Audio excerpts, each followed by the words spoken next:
Favorite American Voices, WOLB radio talk show host, Larry Young. Larry, WFTL radio talk show host, Joyce Kaufman. Joyce, Neil Hennessy, portfolio manager, president of Hennessy Funds. Good to have you here. Neil, let's start with you.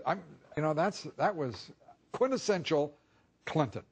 And I'm not quite sure what he said, but you felt better after you heard it, didn't you? President Clinton has a personality. I mean, you meet him, from what I've heard, I've never met him, Lou, but you meet him within 5 seconds, you're going to like him. He just has he's likable and he's bright as the Dickens. Exactly. Yeah. And that poses a little bit of a problem with the difference between President Obama and President Clinton, because in my opinion, President Obama is very smart, but he doesn't know how to use his smarts to get his story across to the American people.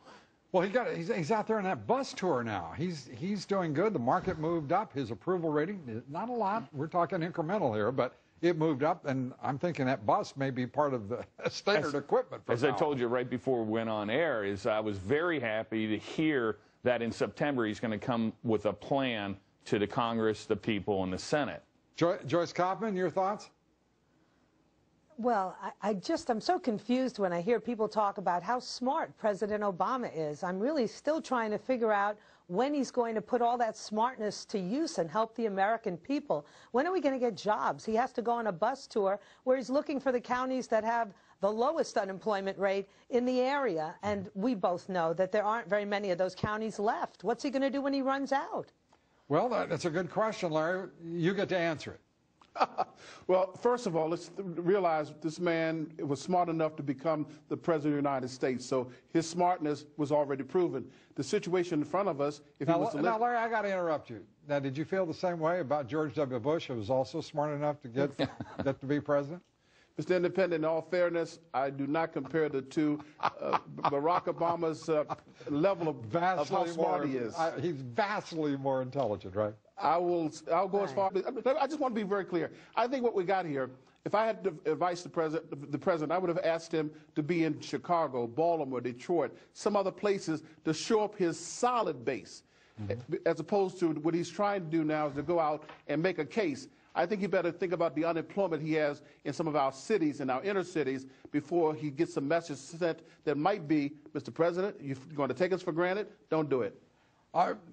Rick Perry steps in. He's almost got equal standing now with Michelle Bachmann, the congresswoman winning the Iowa straw poll, and Mitt Romney, who's been the front runner for weeks now.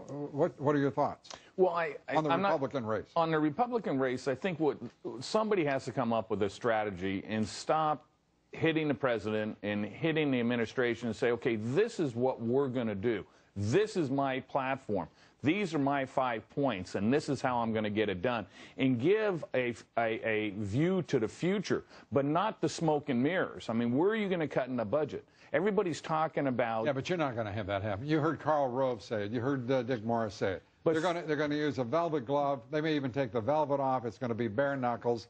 And this president is the one who hasn't delivered a budget in over 2 years. This Senate has not passed a budget in more than 2 years. And now you want the candidates? But I don't think so, Joyce. And an opponent is supposed to oppose, and there's something to oppose in an administration that has failed on every level. Well, with the exception of Obamacare, which now we're seeing go through the court system, and failure after failure is going to emerge from the courts. So I don't know. You know, I love when they say, well, I wouldn't compare the intelligence of George Bush with President Obama. Neither would I. I don't recollect that President Obama went to both Harvard and Yale. You got the last word, Larry.